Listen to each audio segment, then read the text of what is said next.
नमस्कार। आज हम मुंशी प्रेमचंद द्वारा लिखित उपन्यास कायाकल्प भाग 1 सुनेंगे। स्वर राखी पांडे। दोपहर का समय था। चारों तरफ अंधेरा था। आकाश में तारे छिटके हुए थे। ऐसा सन्नाटा छाया हुआ था मानो संसार से जीवन का लोप हो गया हो। हवा भी बंद हो गई थी। सूर्य ग्रहण लगा हुआ था। त्रिवेणी के घाट पर यात्रियों की ऐसी भीड़ थी जिसकी कोई उपमा नहीं दी जा सकती। वे सभी हिंदू जिनके दिल में श्रद्धा और धर्म का अनुराग था, भारत के हर एक प्रांत से इस महान अवसर पर त्रिवेणी की पावन धारा में अपने पापों को विसर्जन करने के लिए आ पहुँचे थे। मानो उस अंधेरे में भक्ति और विश्वास ने अधर्म पर छापा मारने के लिए अपनी असंख्य सेना सजाई हो। लोग इतने उत्साह से त्रिवेणी के संकरे घाट की ओर गिरते पड़ते लपके चले जाते थे कि यदि जल की शीतल धारा की जगह अग्नि का जलता हुआ कुंड होता तो भी लोग उसमें कूदते हुए जरा भी न हिचकिचाते। कितने आदमी कुचले गए, कितने डूब गए, कितने खो गए, कितने अपंग हो गए, इसका अनुमान करना कठिन है। धर्म का विकट संग्राम था। एक तो सूर्य ग्रहण, उस पर यह असाधारण अद्भुत प्राकृतिक छटा। सारा दृश्य धार्मिक वृत्तियों को जगाने वाला था। दोपहर को तारों का प्रकाश माया के पर्दे को फाड़कर आत्मा को आलोकित करता हुआ मालूम होता था। वैज्ञानिकों की बात जाने दीजिए, पर जनता में न जाने कितने दिनों से यह विश्वास फैला हुआ था कि तारागण दिन को कहीं किसी सागर में डूब जाते हैं। आज वही तारागण आंखों के सामने चमक रहे थे। फिर भक्ति क्यों न जाग उठे? सद्वृत्तियां क्यों न आंखें खोल दें? घंटे भर के बाद फिर प्रकाश होने लगा। तारागण फिर अदृश्य हो गए। सूर्य भगवान की समाधि टूटने लगी। यात्रीगण अपने अपने पापों की गठरियां त्रिवेणी में डालकर जाने लगे। संध्या होते होते घाट पर सन्नाटा छा गया। हाँ, कुछ घायल, कुछ अधमरे प्राणी जहाँ तहाँ पड़े कराह रहे थे और ऊंचे कगार से कुछ दूर पर एक नाली में पड़ी 3-4 साल की लड़की चिल्ला चिल्ला कर रो रही थी। सेवा समितियों के युवक जो अब तक भीड़ संभालने का विफल प्रयत्न कर रहे थे, अब डोलियां कंधों पर ले लेकर घायलों और भूले भटकों की खबर लेने जा पहुंचे। सेवा और दया का कितना अनुपम दृश्य था। सहसा एक युवक के कानों में उस बालिका के रोने की आवाज़ पड़ी।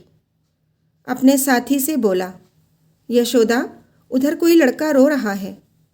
यशोदा, हाँ, मालूम तो होता है। इन मूर्खों को कोई कैसे समझाए कि यहाँ बच्चों को लाने का काम नहीं। चलो देखें।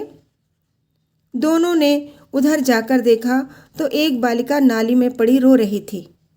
गोरा रंग था, भरा हुआ शरीर, बड़ी बड़ी आँखें, गोरा मुखड़ा, सिर से पांव तक गहनों से लदी हुई। किसी अच्छे घर की लड़की थी। रोते रोते उसकी आंखें लाल हो गई थीं। इन दोनों युवकों को देखकर डरी और चिल्लाकर रो पड़ी।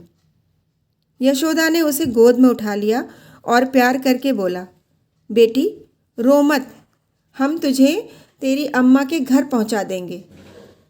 तुझी को खोज रहे थे। तेरे बाप का क्या नाम है? लड़की चुप तो हो गई, पर संशय की दृष्टि से देख देख सिसक रही थी।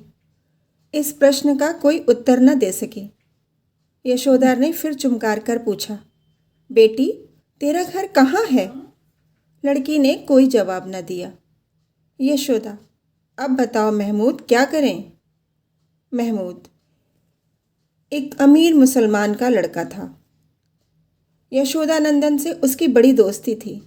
उसके साथ यह भी सेवा समिति में दाखिल हो गया था।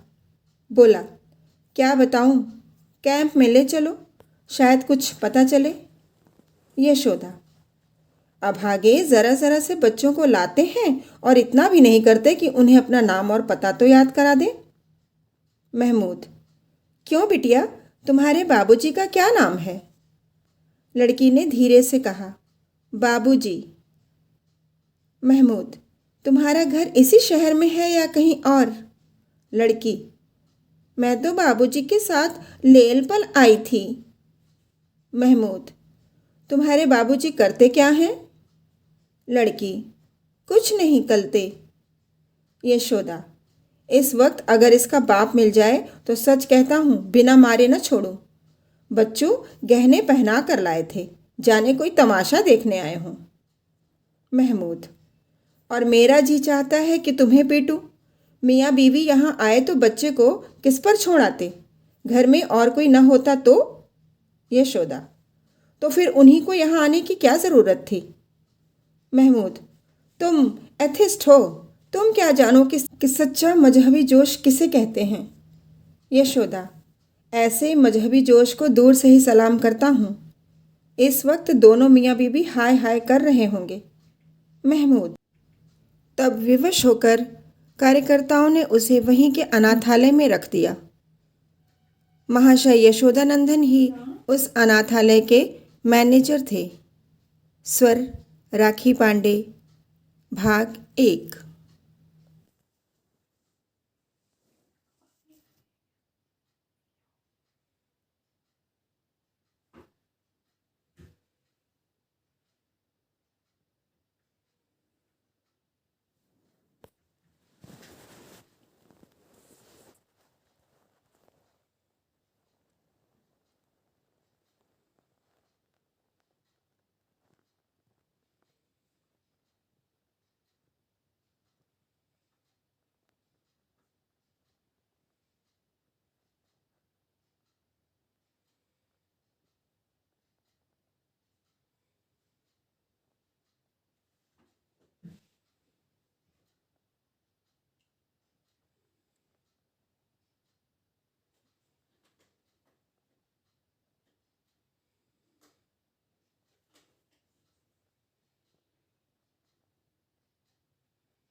अच्छा बेटी, चलो तुम्हारे बाबूजी को खोजें। दोनों मित्र बालिका को लिए हुए कैंप में आए, पर यहाँ कुछ पता न चला। तब दोनों उस तरफ गए जहाँ मैदान में बहुत से यात्री पड़े हुए थे। महमूद ने बालिका को कंधे पर बैठा लिया और यशोदानंदन चारों तरफ चिल्लाते फिरे। यह किसकी लड़की है? किसी की लड़की तो नहीं खो गई? यह आवाज़ें सुनकर कितने ही यात्री हाँ हाँ कहाँ कहाँ करके दौड़े, पर लड़की को देखकर निराश लौट गए। चिराग जले तक दोनों मित्र घूमते रहे।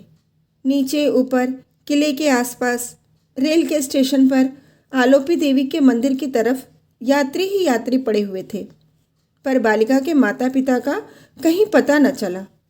आखिर निराश होकर दोनों आदमी कैंप लौट आए।